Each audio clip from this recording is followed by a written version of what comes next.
just a minor thing that you think that way or that way.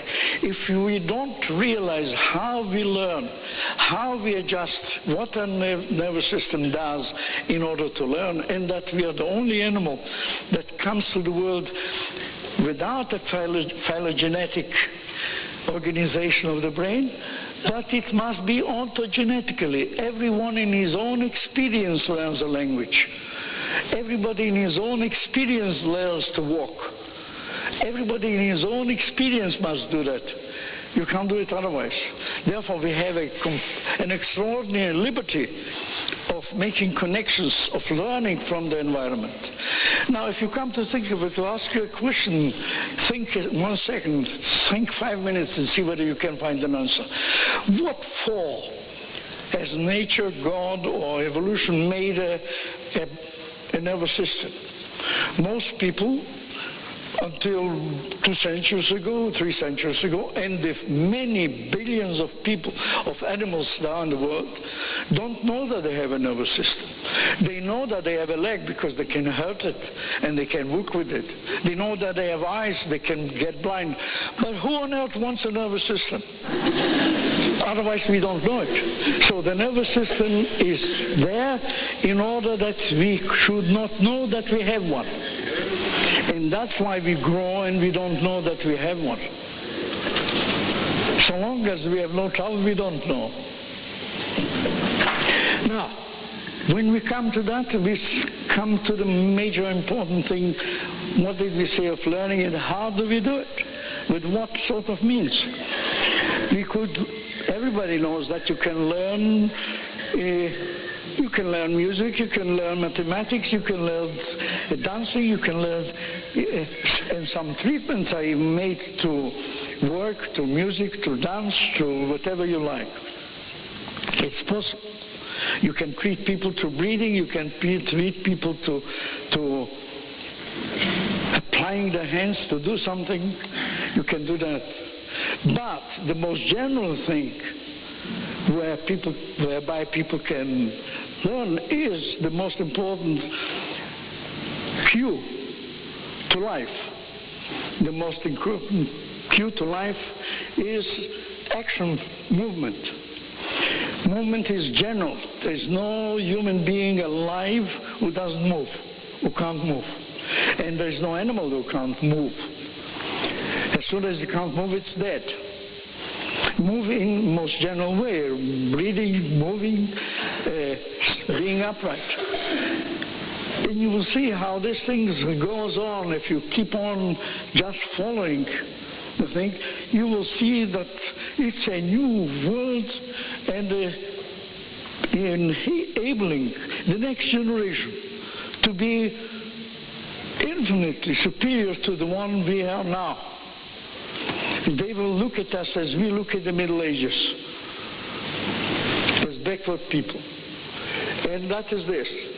If you take biologically from the start, all living thing, animal or vegetable, must be self-reproduction. If there is no self-reproduction, there is no species. There is nothing that can work. So that must be so. And the next thing must be self-maintenance. Any animal that does not maintain itself, means doesn't take its oxygen, water, food, excretions, self-maintenance. If he doesn't get that, how long can he live without air? A few minutes? Not much. The best divers can't live more than 5 minutes underwater. The best divers, the best pearl divers in the world, can't do more than 5 minutes. So that's the limit, what you can do without self-maintenance. Now, the next thing is self-preservation. Self-preservation.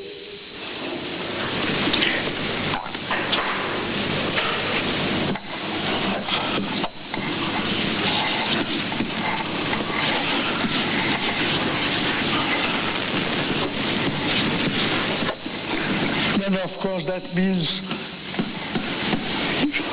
paying attention of not falling from a rock, not falling into the river, being able to swim, being able to take care of yourself so that you don't slip and break driving a car, don't kill yourself. That's self-preservation. And of course, this can take a second, then you are not there anymore. And all these things, they are essential, not only to the animal life, but only to the vegetation. But there it's passive. They can't do a thing. An animal can do something in order to achieve all these things. And what can he do? He can move. Therefore, movement is the most important cue or clue to life. Without that, you can't reproduce yourself. Doesn't matter what you do. Doesn't matter how potent you are. Don't move and see what happens. Self-maintenance. See if you don't find your food, even if you don't grow it yourself, which needs a lot of work. But even to go to buy it at the supermarket, at the supermarché, you have to move. Doesn't matter how. And the same thing it goes for self-preservation. If you don't move properly, you can't self-preserve yourself. And neither of these things can be done without movement, in general action. Therefore, the observation, how do the learning happen in such a way? And as you see, the person has learned the language, has learned to move, has learned the time. Nobody knows really how to teach it. And therefore, it's bound to be with errors. And the learning that we're talking about is impossible without errors. Learning without errors is not learning. It's imitation of somebody. Learning must be, you must make errors and find out that they are errors. Then you can learn to eliminate them and make your move. Think of a bicycle. Can you learn to drive a bicycle without making errors? If you couldn't sit on the bicycle and drive without errors, you have nothing to learn. But when you sit on the bicycle will always work in such a way that you will have to eliminate one error after the other until you can ride it. In other words, in learning, if you don't give yourself the ability to understand that errors are essential in real fundamental learning, you just don't think about learning. That's not learning. Without errors, it's impossible to learn. Just like without errors, it's impossible to make nuclear research or any research whatsoever. If you know what you're going to do, and you don't know the errors on the way, you don't know what sort of research is it when you know the end of the research. Huh? Do you? What's the use of making it? What's the use of making Cern if you know the result already? So obviously when you make a thing like that, you're bound to make errors. Errors of judgment, errors of experimentation. Same thing in our life. It's impossible to become a normal human being, more or less normal. Well, I don't believe that there are many normal human beings among us here, me included. Because that's not normal, that's the average. And the average is just as backward as anybody else. And if you want to see something, look at it now. I wondered how I will introduce so much new ways of looking at things in such a short time, but somehow it works, I believe.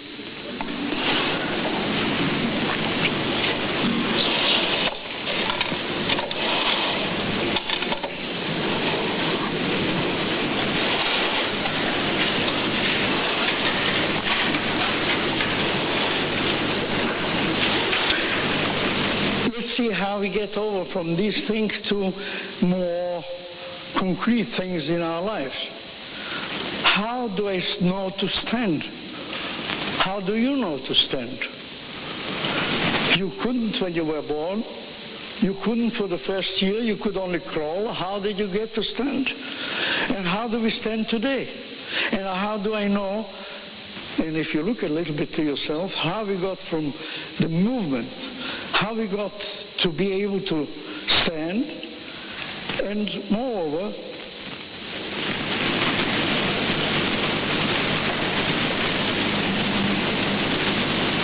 if I turn my eyes to you in any way, if you call me or I see something, you find that I stand in the side at which I turn my eyes, the two eyes or the 2 ears, or my nostrils or my mouth, make it that this side becomes tonified to the extreme and the other one not. So, and you see the sternocleidomastoideo on this side and the eyes. And I don't know whether you know, many of you might probably do, the work of Magnus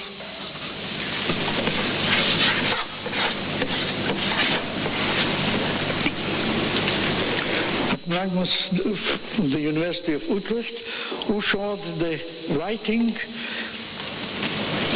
and tonic reflexes of the eyes and the head, which are essential for standing and moving as we do.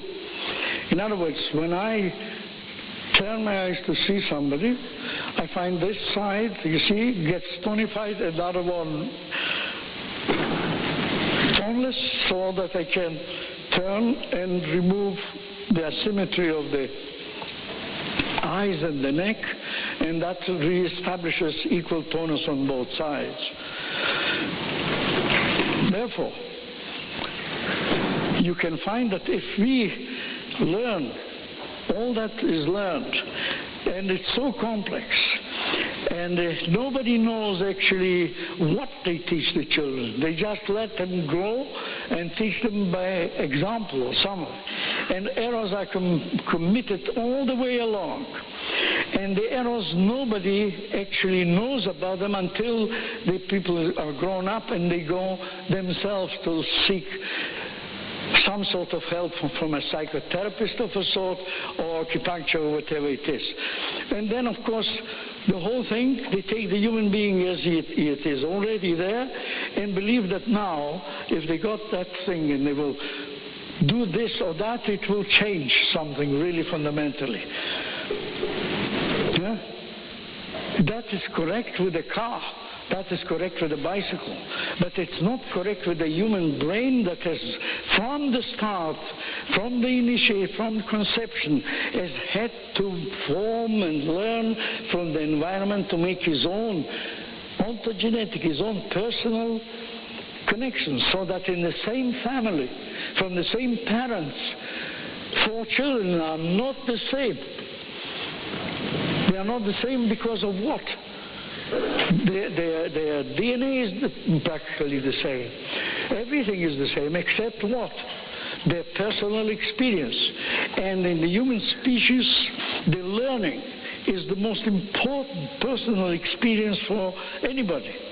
It has a greater influence on their future life in society and their opinion about themselves than their DNA.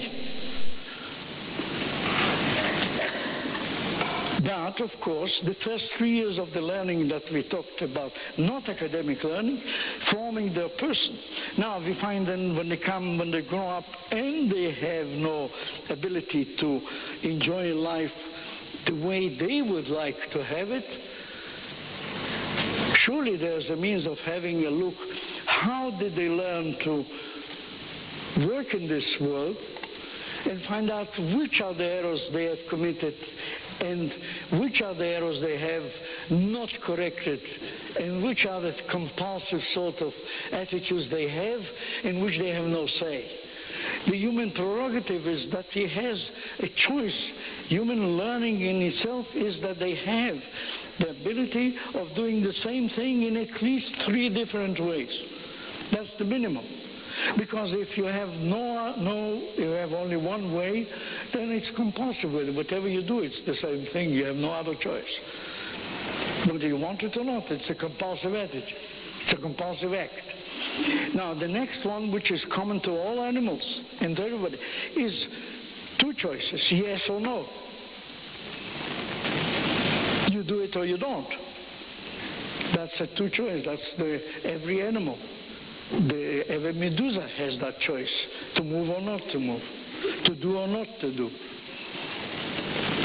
And then, of course, the human choice must be at least a minimum of three choices for any act that you know.